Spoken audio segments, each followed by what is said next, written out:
Conciencia Radio, periodismo e investigación. Porque la información tiene valor.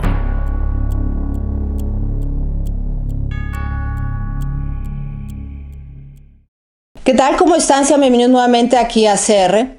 El día de hoy vamos a platicar un tema, les voy a compartir esta información sobre la situación que se está viviendo nuevamente allá en Medio Oriente, sabemos, y también lo de Ucrania. Esto es algo muy importante porque con estas medidas, con lo que les voy a compartir de información, esto sí se puede escalar y hay que estar muy al pendiente, ¿ok?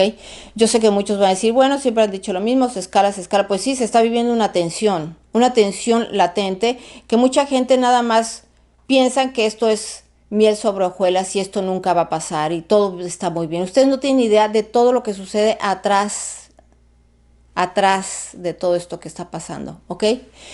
Bien, pues vamos a iniciar con la información, pero por supuesto quiero invitarlos a que activen la campana para que se enteren de todas las publicaciones. Esto es muy importante porque si no activan esa campana, no se van a enterar de todo lo que hacemos aquí en CR. Y es muy importante para que así se logre distribuir más esta información, todo este trabajo que hacemos con muchísimo gusto para todos ustedes. Bien, pues vamos a iniciar con estas negociaciones que están en riesgo sobre la situación allá en Israel.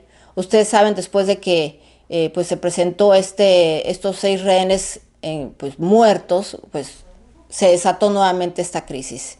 Y más, ¿por qué? Porque en el caso de Estados Unidos, ya al ser el mediador de esta situación, pues ya está presentando una última oferta, ¿ok? Sabemos que estas fuerzas israelíes recuperaron estos cuerpos de estos 6 rehenes, entre ellos un ciudadano israelí estadounidense. Por eso hubo más indignación por parte del gobierno de Estados Unidos. Y ya ha estado dialogando tanto con Egipto como Qatar para ver los términos de un posible acuerdo final, de acuerdo a ellos, de acuerdo al gobierno de Estados Unidos, de tómalo o déjalo.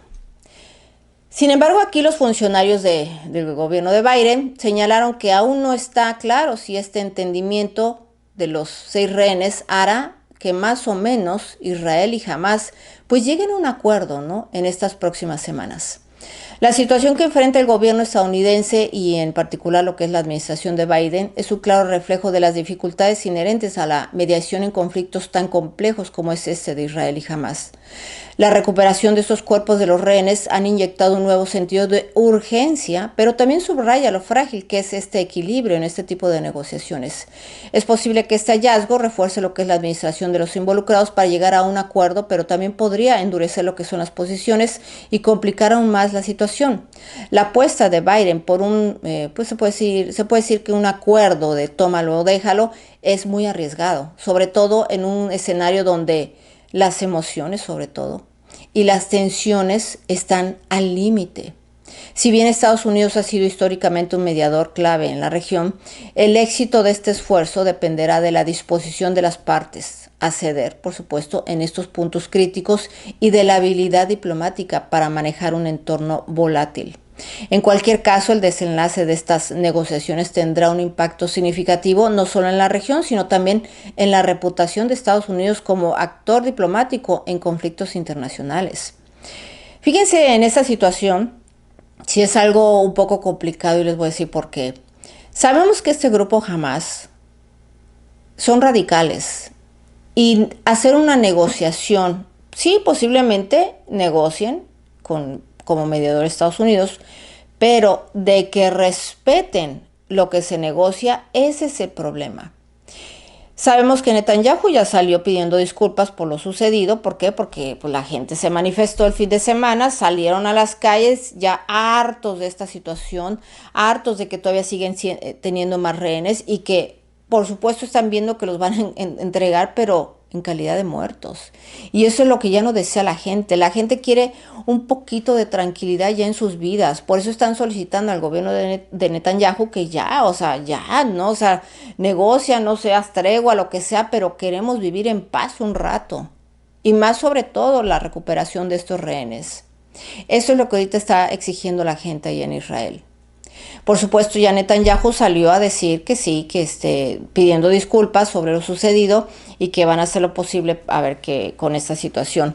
Pero fíjense, aquí el dato curioso, y siempre también lo ha mencionado el gobierno de Israel, de que es muy difícil negociar con estas organizaciones. con Hamas, por ejemplo. Es muy complicado porque es gente radical.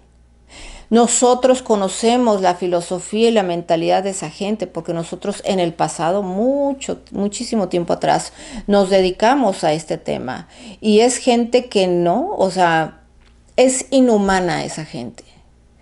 Es su mentalidad, su lavado cerebral y acondicionamiento que les dan desde chiquitos, ¿eh? Es muy difícil porque crecen desde chiquitos con esa mentalidad y con ese adoctrinamiento que es muy difícil que los hagas entrar en razón. Así se los pongo. Entonces, yo espero la verdad que sí se logre aunque sea una tregua, un rato, a ver cuánto respeta en este caso el grupo Hamas esta tregua, ¿ok? Pero sí lo necesita la gente allá de Israel por todo lo que está viviendo y también del otro lado. O sea, la gente en Gaza, lo que son los palestinos y demás, también necesitan tranquilidad, o sea, no pueden estar así, ¿ok? Pero bien, vámonos a otra situación que es muy importante y que quiero que lo visualicen con el gobierno de Estados Unidos en cuanto a su armada. ¿Por qué quiero mencionar esto? Porque, bueno, a raíz de estas situaciones que se están tensando en el mundo, tanto por parte del conflicto en Ucrania, por lo de acá de Israel y por otra parte del otro lado del charco acá con Taiwán y China, pues obviamente Estados Unidos debe prepararse ante lo inminente. Yo sé que muchos dicen, ay, esto de la guerra mundial ya se ha mencionado desde mucho tiempo atrás y que no pasa nada. No, sí pasa. O sea, ustedes no tienen idea de tras bambalinas lo que está sucediendo. Y se los comento porque nosotros en aquel entonces teníamos contacto con gente de inteligencia de los Estados Unidos y otras organizaciones de Estados Unidos donde nos platicaban, o sea, no es tan sencillo como ustedes creen que se dan las cosas, ¿ok? Pero bien, aquí hay una situación que está viviendo el gobierno de Estados Unidos que si se llegase a desatar, como les digo, una guerra a nivel mundial, Estados Unidos se vería en serios aprietos, ¿eh? ¿A qué me refiero con esto? Bueno, que actualmente tiene una crisis de reclutamiento en sus Fuerzas Armadas, una amenaza latente para la seguridad nacional de los Estados Unidos. Se sabe que en los últimos meses la atención mediática sobre estos conflictos, ya sabemos de Ucrania y Gaza, ha estado principalmente centrada en el armamento, ¿no? Analistas y reporteros han presentado lo que es, más bien puesto el foco en drones suicidas, en déficit de proyectiles, algoritmos de puntería, etc. Sin embargo, estos conflictos han dejado claro algo muy bien. A pesar de estos avances tecnológicos y el armamento sofisticado y todo lo que ustedes quieran, la guerra moderna sigue dependiendo en última instancia de las personas, es decir, del ejército, elementos del ejército, de soldados. En Ucrania, por citar un ejemplo, las estimaciones de muerte en combate ya superaban hasta los 200,000 y esto fue a finales de 2023. Esto es un recordatorio brutal de que la guerra sigue siendo una carnicería humana. Si bien el apoyo militar de Estados Unidos allá en Ucrania ha sido crucial para esta defensa, fueron las milicias territoriales y los ciudadanos soldados entrenados de manera apresurada quienes lograron evitar esta conquista en el 2022. También si vemos la movilización parcial de más de 300,000 tropas por parte de Rusia, esto estabilizó sus líneas evitando un colapso potencial. Nuevamente, el ejército, los elementos del ejército siguen siendo indispensables a pesar de estos avances en cuanto a la tecnología y utilizarlas, por supuesto, en lo que es el armamento, ¿ok?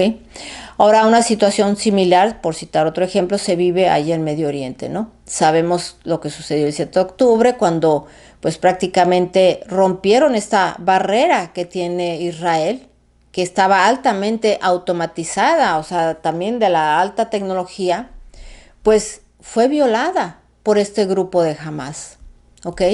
Equipados los del grupo de Hamas con tecnología básica, pero estaban muy bien entrenados y sabían muy bien a lo que iban.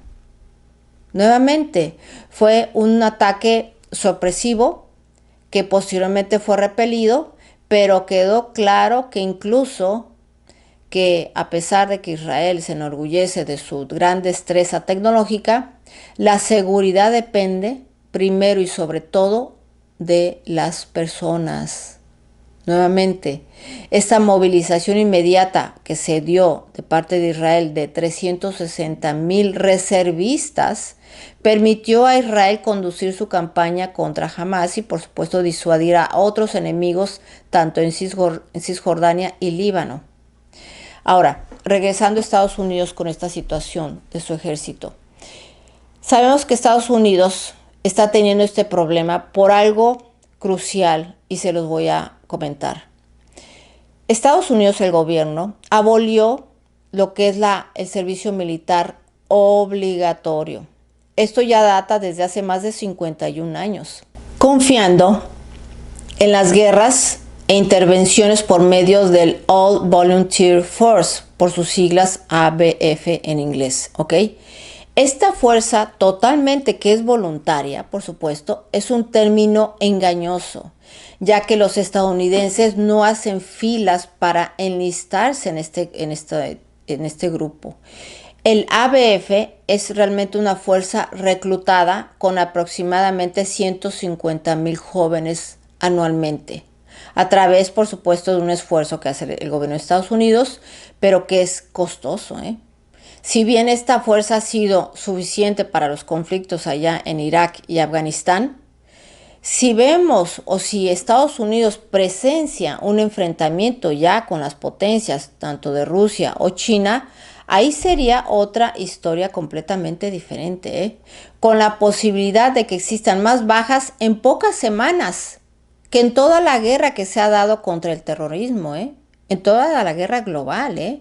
Entonces, aquí es un foco rojo tremendísimo, porque Estados Unidos va a presentar un mayor desafío para su seguridad nacional y no proviene de conflictos externos, sino de la crisis de reclutamiento interno que tiene. Se sabe que en el 2023, 3 de las 4 ramas principales de las Fuerzas Armadas no lograron reclutar suficientes miembros. El ejército en particular ha estado fallando en alcanzar sus metas de personal durante los últimos 2 años, con un déficit de 10,000 soldados. Esto fue en el 2023. Hoy el ejército activo cuenta con 445,000 soldados, 41,000 menos que en el 2021 y el número más bajo desde 1940. La Marina y la Fuerza Aérea también fallaron en sus objetivos de reclutamiento, mientras que la Infantería de Marina ahí sí fue la única que logró cumplir sus metas, pero ¿saben por qué? Porque redujeron significativamente sus estructuras de fuerzas. Este escenario es aún más preocupante si se considera que estas reservas, que deberían ser una fuente de refuerzo en caso de una guerra, ahora sí afectando el territorio de Estados Unidos, también han visto una disminución en este reclutamiento desde el 2020. Ante una verdadera emergencia de seguridad nacional, aquí Estados Unidos carece de la capacidad para movilizarse como lo han hecho Israel y Rusia. Se sabe que el Individual Ready Reserve, por sus siglas en inglés IRR, también fue diseñado como un puente entre la fuerza voluntaria y un posible regreso al reclutamiento obligatorio.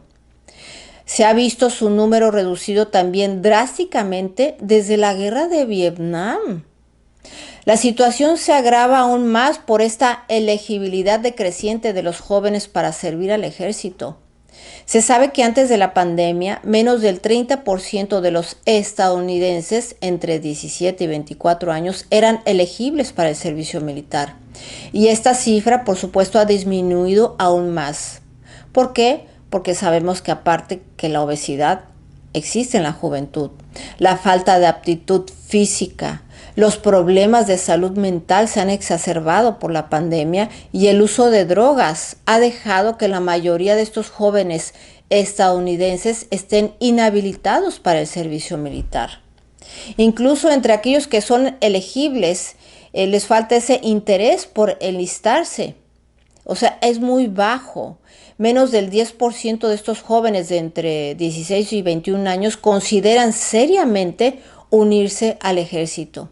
Y aquellos que lo hacen es motivados principalmente por que hay mejor salario, por la ayuda para la matrícula universitaria y los beneficios de la salud, más que por un sentido de orgullo o de honor o de luchar a favor de su patria. Esa es la situación. Ahora, también otra situación aquí es de que lo que es la fuerza militar de los Estados Unidos se ha convertido más en un asunto familiar, que realmente los jóvenes estén decididos a ingresar al ejército. ¿En qué sentido me refiero esto del sentido familiar? Que la mayoría, más bien el 80% de los reclutas jóvenes que se unen al ejército de Estados Unidos es porque tienen un veterano militar en su familia.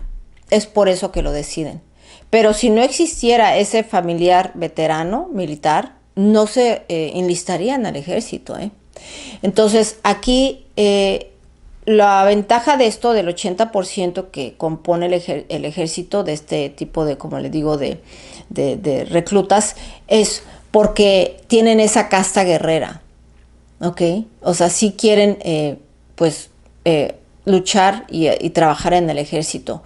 Pero hoy en día la ciudadanía, los jóvenes, no tienen esa responsabilidad civil sobre el ejército, o sea, no les interesa, ¿no? Entonces el porcentaje pues sí ha disminuido drásticamente en los últimos 50 años, que podría llevar a un desinterés por las misiones militares. Aquí el futuro de la ABF parece sombrío. ¿Por qué otra cosa? También las tasas de natalidad están en declive. Cada vez se está teniendo menos hijos, cada vez no hay nacimientos, o sea, no se está generando población en Estados Unidos, y esto hace que, por supuesto, no haya gente nueva, nuevas generaciones que quieran unirse al ejército. Y esto es terrible, terrible. La cantidad de jóvenes estadounidenses hoy en día no están dispuestos a unirse al ejército, ni están capaces de servir. Ese es el problema. Y cada vez es menor. Ahora, supuestamente el ejército ofrece soluciones donde dicen que deben relajar los estándares de reclutamiento para que se logren adquirir más talentos, tanto técnicos, que podrían lo que es pues minar un poco lo que es la cultura esta que se maneja, ¿no? Igualitaria del ejército. Y también a largo plazo el problema de reclutamiento solo se va a ver más agravado. Esta crisis de reclutamiento de jóvenes para que se unan al ejército representa hoy en día una amenaza para la seguridad nacional de los Estados Unidos, más grave que los conflictos que dominan hoy en día. Si hay una lección que los líderes estadounidenses deben aprender en esos conflictos, tanto en Europa y en Medio Oriente, es que la movilización de tropas y la profundidad en el personal son esenciales para luchar en las guerras. Si Estados Unidos no logra solucionar esta crisis de reclutamiento militar, corre el grandísimo riesgo de perder una guerra de gran envergadura, con consecuencias enormes para todos los estadounidenses. Y les voy a decir por qué. Ahorita sabemos muy bien que ya están bien definidos los bandos, ¿no? Y sabemos que estas potencias, tanto China como Rusia, si se llega a dar este conflicto con Estados Unidos por ellos, imagínense lo que va a pasar. Por si ustedes no lo saben, el ejército chino es el más grande y extenso del mundo. ¿Saben cuántos elementos tienen ellos? Millones de soldados, millones que están en activo, y más aparte las reservas. Para que se den una idea de la magnitud y de lo inquietante que está esta situación, de la crisis que está viviendo lo que es el ejército de Estados Unidos. Bien, ahora vayámonos al otro lado del charco con Rusia, que también es algo, como les digo, o sea, se están caldeando un poquito las cosas y hay que saber ver bien entre líneas la información que sale. Hay un inquietante giro de estos acontecimientos en Rusia y les voy a decir en qué sentido. salió el viceministro de Relaciones Exteriores de allá de Rusia, lo que es Sergei Ryabkov, donde declaró que el Kremlin ya está revisando su doctrina nuclear, por supuesto en respuesta a lo que describe como una escalada occidental en esta guerra que está en curso entre Rusia y Ucrania. Esta declaración fue recogida por la agencia estatal rusa Lo que Estás, que refleja lo que es la creciente tensión en un conflicto que ha superado ya los 2 años. Desde, recordemos que Vladimir Putin lanzara esta operación militar especial allá en Ucrania en febrero del 2022. Aunque Moscú ya esperaba una victoria rápida sobre esta intervención sobre su vecino país aquí en Europa del Este, las fuerzas ucranianas, por supuesto, que fueron respaldadas por un significativo apoyo de Occidente, pues han resistido esta situación, ¿no? Pero por supuesto frustrando estos intentos rusos de lograr avances decisivos.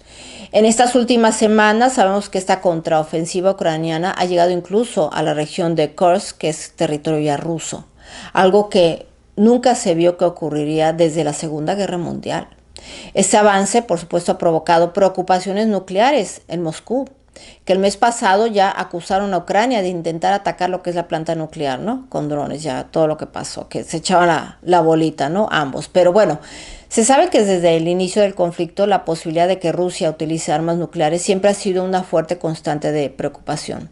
Putin ha hecho repetidas menciones sobre estas armas, recordando que Moscú posee más ojivas nucleares que cualquier otro país. Esto de acuerdo a la campaña internacional para la abolición de las armas nucleares, por sus siglas ICANW. Ryabkov ha señalado que existe una clara intención de modificar lo que es la doctrina nuclear rusa, un cambio que ha sido motivado, por supuesto, entre otras razones, por el análisis de los desarrollos recientes en los conflictos y la supuesta escalada por parte de Occidente en esta guerra en Ucrania.